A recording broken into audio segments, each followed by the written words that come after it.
Hello, listeners. The broadcast that deeply explores the truth, we are Deep Dive. Today, following our second broadcast last time, is the third broadcast in a planned 10-part series. Today as well, we will depart on a deep exploration of truth together with our listeners. It's great to be back. Yeah, and to start us off today, I want everyone listening to just imagine something for a second. Okay, what are we imagining? Imagine owing a debt that is just, well, it's so massive, so incredibly astronomical, that even if a person worked for 1,000,000 lifetimes, they couldn't even pay off the daily interest. Wow, that is bleak. Right. But now, imagine a complete stranger just walking into the room and writing a single check to cover that entire balance forever. Oh, man. Just paid in full. Exactly, paid in full. Yeah. And that is the exact scale of the spiritual rescue mission we are uncovering today in the author's material. It really is a staggering concept. I mean, it's huge. It is. And to truly appreciate the magnitude of that rescue mission, well, we have to look back at the sheer terror of the situation humanity was actually trapped in. Right, the stuff we talked about last time. Exactly. In our previous broadcasts exploring the author's material, we established a pretty unsettling foundation.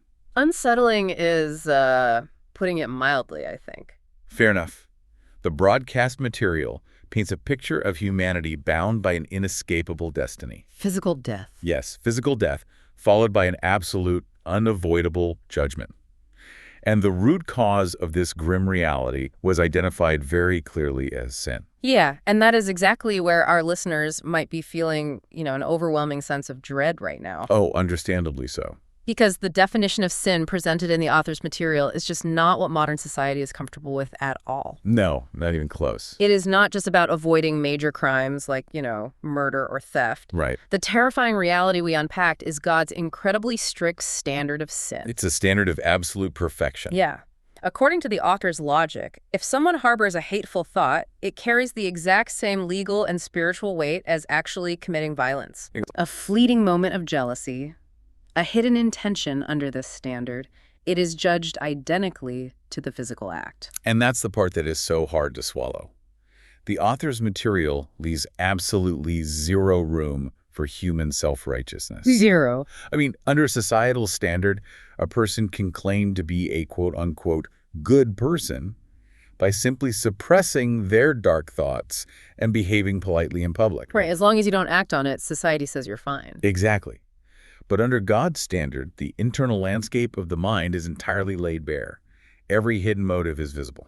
That's terrifying. It is, and because of this, the broadcast material draws a definitive, devastating conclusion. Which is that no human being is exempt. None.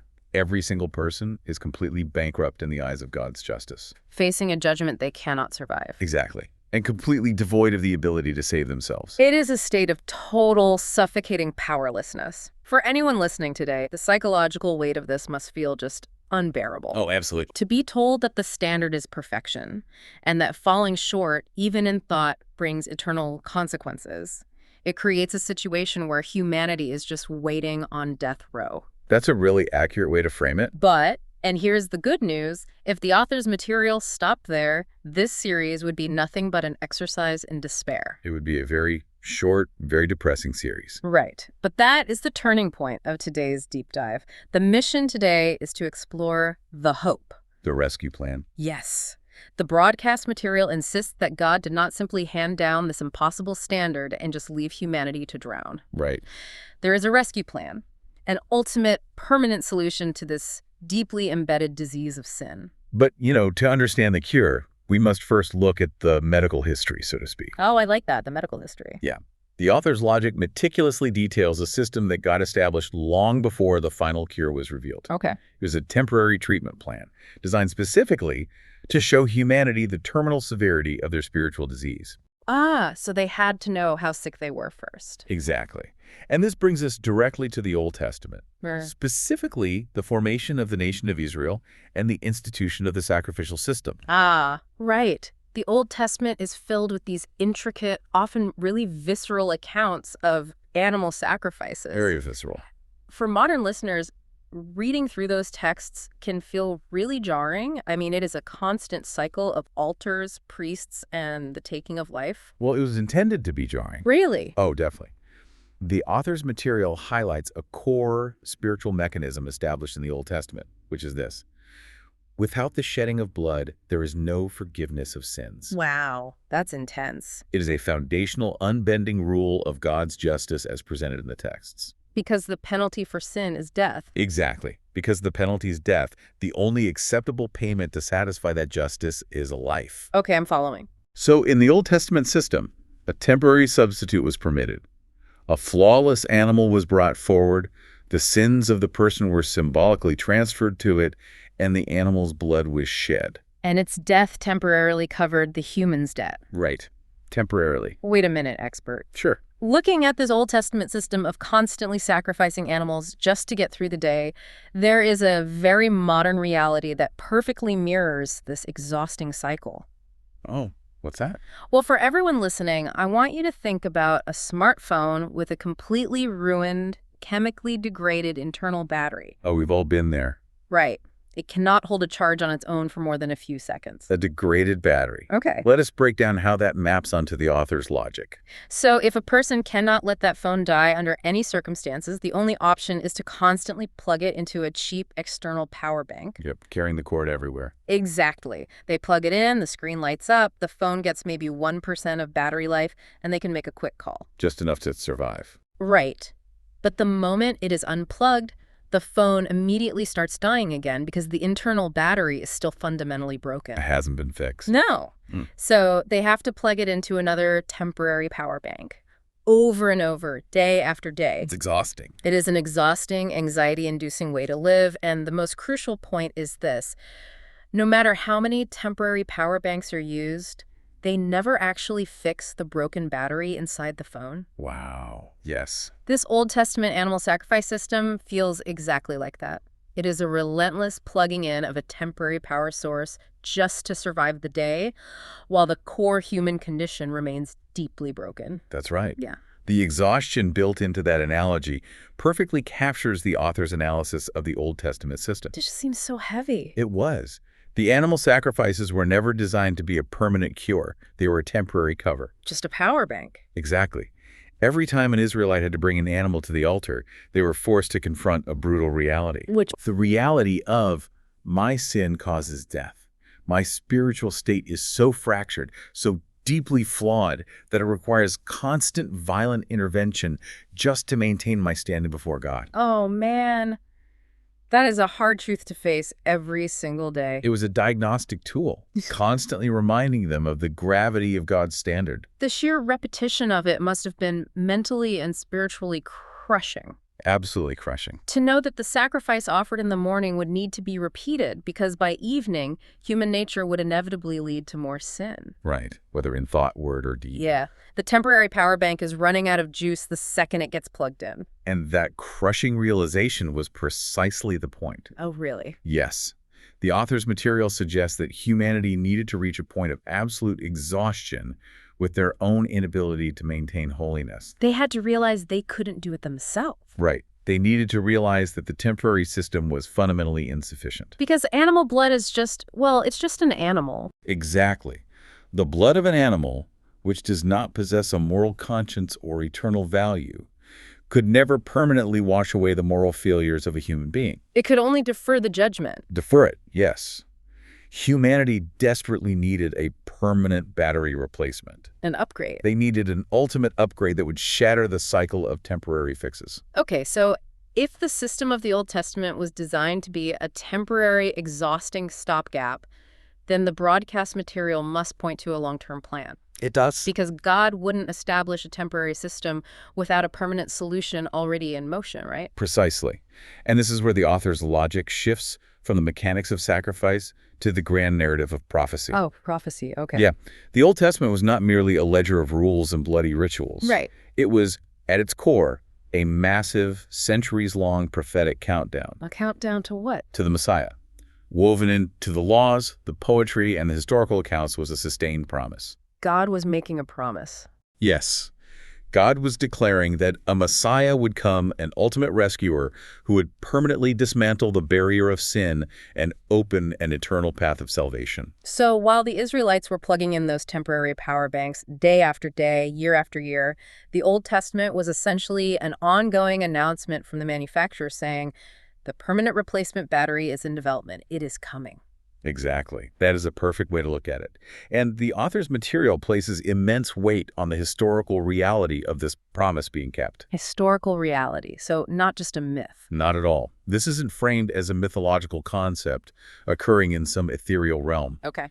About 2,000 years ago, God directly intervened in human history. Wow. The promised Messiah, Jesus, arrived in the land of Israel. The timeline converged, and the ultimate solution was deployed into the physical world. For our listeners, following this logic, the emotional impact of this historical intervention cannot be overstated. It really is profound. We spent so much time discussing the absolute hopelessness of the human condition, the strict standard, the inescapable judgment, the exhausting temporary fixes. Yeah, all the heavy stuff. The arrival of Messiah represents the moment God stepped down into the mess because humanity possessed absolutely zero ability to climb out of it. Zero ability. This wasn't humanity finally becoming moral enough to figure out a loophole. No, definitely not. This was a direct, divine rescue mission initiated solely by the Creator to save a creation that was utterly trapped. It is the ultimate paradigm shift.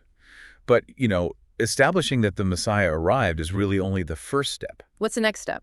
Well, the author's material demands that we examine the actual mechanics. How it works. Right. How does the arrival of Jesus change the equation? How do we transition from the temporary animal sacrifices of the Old Testament to a permanent, eternal solution in the New Testament? Let us dig into the evidence the author provides then. If the core rule remains, without the shedding of blood, there is no forgiveness of sins, what makes the New Testament mechanism different from the Old Testament one? It's all about the value of the blood. The author's logic relies heavily on specific New Testament texts, notably the first letter of John and the book of Hebrews, specifically chapter 10. Okay, what do they say?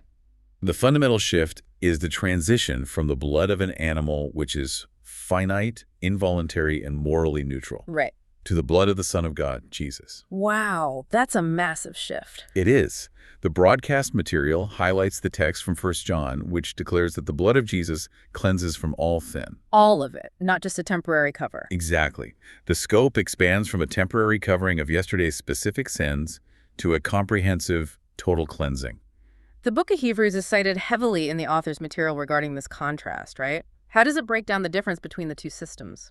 Well, Hebrews 10 provides this profound structural and philosophical contrast. Oh, how so? It pictures the Old Testament priests constantly standing. Standing, like they never get a break. Exactly. Their work was never done. Day after day, they offer the same sacrifices, which, by their very repetition, prove they could never actually take away sins. They were just pushing the debt to the next day. Exactly. Then the text introduces Jesus. Instead of offering an animal, he offers himself. Right. And instead of a repeated daily ritual, he offers a, quote, single eternal sacrifice. A single sacrifice. Yes. And after offering it, the text says, he sat down. Sat down. Wow. Sitting down is a profound theological symbol in this context. It means the work is completely, irrevocably finished. To make sure the sheer scale of this single eternal sacrifice resonates with everyone listening, let us step away from ancient altars for a second. Okay, where we go? Let's look at something universally understood today, crushing, insurmountable financial debt. Yes. Very relatable. Imagine someone being drowned in a literal infinity of debt. Every day, the interest compounds. Just piling up. The Old Testament animal sacrifices were like scrambling to find just enough pennies in the couch cushions to hand to the debt collectors to keep them from breaking down the door today. Just buying 24 hours. Exactly. It provides 24 hours of breathing room, but the principal balance hasn't decreased by a single cent. The pressure of that compounding debt remains entirely intact. Exactly. But the blood of Jesus, as described in the author's material, operates on a completely different economic scale. The cosmic scale. It is like a multi-billionaire stepping in and writing a single infinite check. Wow. This check doesn't just pay off the pennies owed from yesterday, it permanently clears the entire historical balance. The past is wiped clean. Yes, it pays for today's debts. And incomprehensibly, it prepays every single debt that person could ever accrue in the future. Repays it. That's incredible. The debt collectors are permanently banished. The account is settled forever with one single transaction. That is the magnitude of transitioning from the temporary sacrifices to the blood of the Messiah. That financial analogy brilliantly illustrates the theological reality the author is trying to convey. It really puts it into perspective. It does, because the infinite value of the person making the payment, the Son of God, means the payment itself has infinite reach. Right. It never runs out. The broadcast material points out the astonishing result of this one perfect sacrifice. Because of it, flawed humans who still struggle and fail are legally and spiritually declared perfect forever in the eyes of God's strict justice. Perfect forever. Wow. They are granted holiness, not as something they achieve through their own behavior. Because we established they couldn't achieve it. Right. But it's granted as a status permanently transferred to them by the infinite check that was cashed on their behalf. Which brings us to the most practical, gritty question of this entire deep dive. Okay, hit me. It is one thing to say a blank check was written. It is another to look at the historical event where the transaction actually took place. The event itself. Yeah. According to the author's material, how exactly did Jesus offer this permanent sacrifice? Well, everything in the author's logic converges on a single historical event, the cross. The crucifixion. Yes. The physical execution of Jesus is presented as the exact moment the mechanism of permanent forgiveness was activated. Before we dissect the mechanics of the cross, the broadcast material points out a fascinating linguistic and historical detail about the name Jesus Christ. Oh yeah, this is a big one. For many listeners, it is incredibly easy to assume that Jesus is a first name and Christ is a last name, like a standard modern identity. It is a widespread misunderstanding for sure, but the author's material clarifies the terminology to reveal a massive theological claim. So it's not a last name. No, Christ is not a surname. It is the Greek translation of the ancient Hebrew word Messiah. Oh. It is a title. It means the anointed one, the promised king and rescuer. Wow. Therefore, when the New Testament refers to Jesus Christ, it is not merely stating a name. It is making a definitive, declarative statement. Jesus is the promised Messiah. That completely changes how you read it. It does. Every time the title is used, it connects the first-century man back to the thousands of years of Old Testament prophecy. That's completely incomprehensible when we look at the actual historical event of the cross. How so? Well, let us view this purely from the perspective of an outside observer in the first century. Okay, taking off our modern theological lenses. Right. To look at it from the outside, it's completely incomprehensible. It looked like nothing more than a barbaric, tragic execution on a wooden cross reserved for enemies of the Roman state. A criminal's death. Exactly. It is a scene of utter defeat, humiliation, and death. How in the world could the author's material claim that that specific gruesome event is the turning point of human history and the activation of eternal salvation? I get it. From a purely secular historical viewpoint, your pushback is entirely justified. It just looks like a tragedy. It looks like the tragic end of a misunderstood teacher. But the author's material invites us to look at the unseen spiritual transaction occurring beneath the physical reality of that Roman execution. So there's more happening than just what the eye can see. Much more. Jesus was not merely a victim of political circumstances. The intellectual resolution provided by the broadcast material is that Jesus, possessing the flawless, sinless nature of the Son of God, willingly stepped into the position of the ultimate sacrifice. Willingly. He chose it. Yes. And because he had no sin of his own, he had no personal debt to pay to God's justice. His account was clean. Exactly. Therefore, he could willingly take on the incomprehensible weight of the sins of all humanity. So the cross wasn't an accident. Not at all. It was the altar where the final infinite payment was made. Precisely. The physical suffering was the visible manifestation of a cosmic spiritual absorption of judgment. Exactly. And this is why the author's material focuses so intensely on the final words Jesus spoke right before he died on that cross. What were those words? He said, "It is finished." Now, in common language, when someone is dying in agony, saying it is finished usually means, I am done for, or I give up, or my life is over. Right, it sounds like a surrender. Yeah, it sounds like a statement of ultimate defeat. But the broadcast material unpacks the original Greek word used in the text, which is tetelestai. Tetelestai. Yes. It was actually an accounting term that meant paid in full. Wait, really? An accounting term? Yes. Jesus was not expressing defeat. He was making a triumphant, sovereign declaration. Yeah, in full. Wow. He was announcing that God's grand, ancient will, the elaborate plan to provide a permanent escape route from eternal judgment for humanity, had been 100% successfully accomplished. The infinite check had cleared. The infinite check had cleared, the temporary system was officially obsolete, the debt of sin was fully absorbed, and the path to eternal holiness was permanently blasted open. That is just wow. To summarize the staggering truth we have unpacked from the author's material today, humanity was trapped under an impossible standard of sin, facing guaranteed judgment. Right. A hopeless situation. The Old Testament provided an exhausting temporary system of animal sacrifices to show us the severity of the problem. The power bank. Yes, the power bank. But God promised a permanent solution, which arrived in the person of Jesus, the Messiah. The ultimate upgrade. And through the incomprehensible mechanism of the cross, he offered a single, infinite sacrifice, declaring the rescue mission finished. Paid in full. A path to avoid terrifying judgment has officially been opened. It's a monumental shift in the narrative.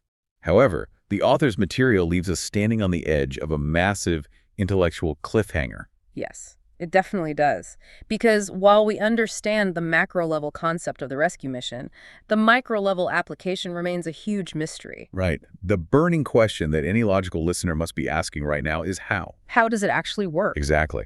How exactly does the mechanism of the cross work across time and space? Right. How can the physical death of one man on a Roman cross 2,000 years ago legally, spiritually, and practically substitute for the sins of all humanity today? It's a huge leap to make. Specifically, how does a historical event in the first century wash away the sins of our listeners sitting in their cars or their homes right now? What is the actual connective tissue between his death and our forgiveness? That is the big question. That is the ultimate question of application.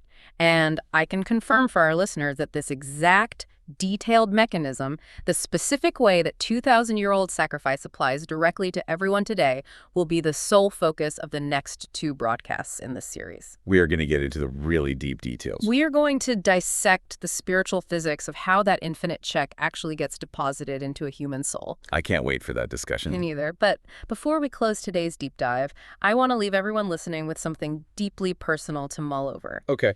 We have looked at the vast, sweeping timeline of the author's material today. We have seen a creator who spent thousands of years preparing a singular, elaborate rescue mission. Unbelievable patience and planning. Exactly. We have seen him establish a temporary system, sustain a centuries-long prophecy, and ultimately orchestrate the arrival and sacrifice of his own son, the Messiah, all to ensure there was a permanent escape route from judgment. Yeah. If the creator of the universe went to such unimaginable, agonizing lengths just to ensure there was a way for humanity to be saved well, what does that reveal about the immense, almost unimaginable value God places on the soul of every single listener tuning in right now? That is a profound thought. It really is. It is a thought that changes how a person views their own worth. Thank you, listeners, for joining us on today's deep dive into the author's material. We invite you back for the crucial next step in the journey, where we will uncover exactly how this ultimate rescue plan reaches across history to find us. See you next time.